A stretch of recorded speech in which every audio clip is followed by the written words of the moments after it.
Hello and welcome to Lamplighter. Today is August 10.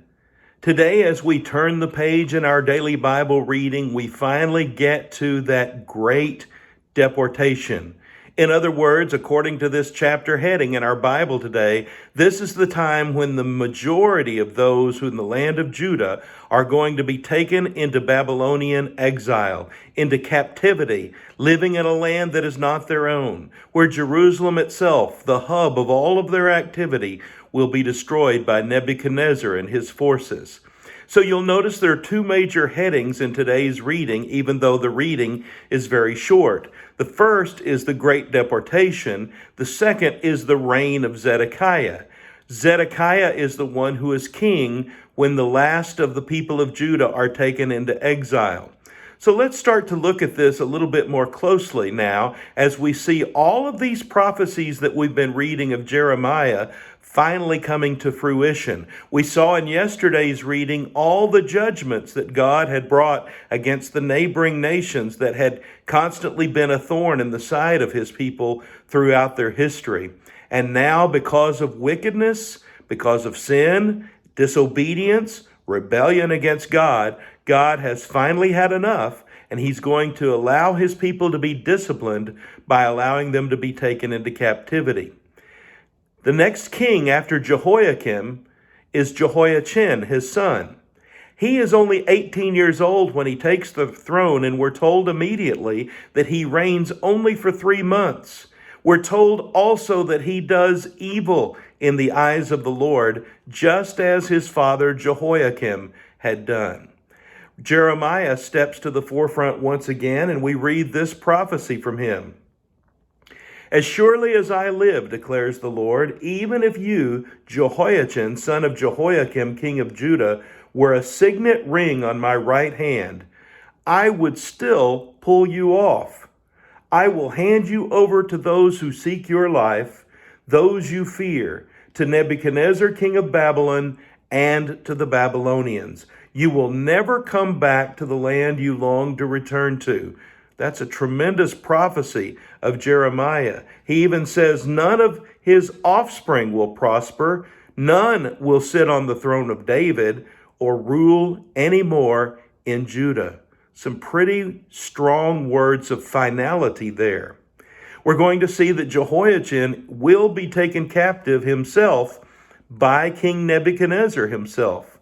And we notice this section entitled The Great Deportation, the subheading, where it says the Lord had declared Nebuchadnezzar removed all the treasures from the temple of the Lord and from the royal palace, and took away all the gold articles that Solomon, king of Israel, had made for the temple of the Lord. All of these Nebuchadnezzar carried off to the temple of his God in Babylonia, and he put in the treasure house of his God. He carried into exile all Jerusalem, all the officers and fighting men, all the craftsmen and artisans, a total of 10,000. Only the poorest people of the land were left behind. Nebuchadnezzar took Jehoiachin captive to Babylon. So then as we read on, we're going to read of the reign of Zedekiah. What's interesting here is that Mattaniah, another son of Josiah, becomes king, but for whatever reason, Nebuchadnezzar changes Mattaniah's name to Zedekiah, and Zedekiah is the one who is on the throne when the last of the people of Judah are taken into captivity. So Zedekiah is described with a character that's not so good either. He did evil in the eyes of the Lord, just as Jehoiakim had done. He became stiff-necked and hardened his heart and would not turn to the Lord, the God of Israel. But as we read on, there are some penetratingly powerful words here describing this exile that are critically important. I want to direct your attention back to the top of page 1020 because it's very important that we notice the detail of the language here. Furthermore, all the leaders of the priests and the people became more and more unfaithful, following all the detestable practices of the nations and defiling the temple of the Lord, which he had consecrated in Jerusalem.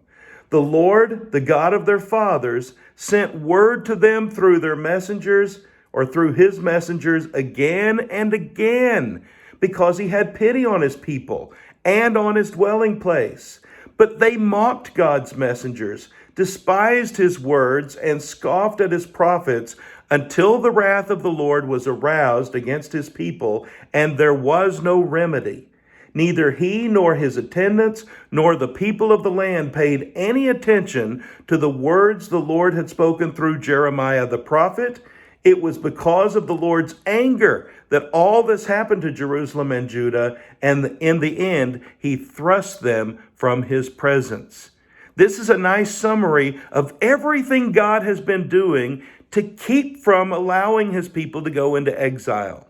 He has sent them word through prophet after prophet. He has given them opportunity after opportunity, and yet they continue to go their own way. They continue to not take seriously the words of Jeremiah and the other prophets. They listen rather to false prophets who give them false messages of hope, and they do nothing to change their ways or their behavior. And finally, God has had all that he's going to take, and he casts them from his presence into Babylonian captivity. Now remember, all of this has already happened with the 10 tribes in the north. They had been taken into Assyrian captivity. Now the 2 tribes in the south are taken into Babylonian captivity. You might ask, when will God's people ever learn? But couldn't that same question still be asked today? When will God's people ever learn? We still continue to be stubborn, don't we? We still think we know best. We still try to go our own way. But the challenge that is laid before us as we read through our daily Bible readings, we ought to be seeing time and again. God rewards those who are faithful and obedient to him. God punishes those who go their own way. I challenge us. I want to inspire us and encourage us to follow after God, to obey his word, even if it doesn't make sense to us, even if we don't agree with it, to simply do what he says. And the promise is that ultimately we will be blessed by him. Isn't it great to be a lamplighter? His word is a lamp to our feet and a light to our path. I hope you have a blessed day.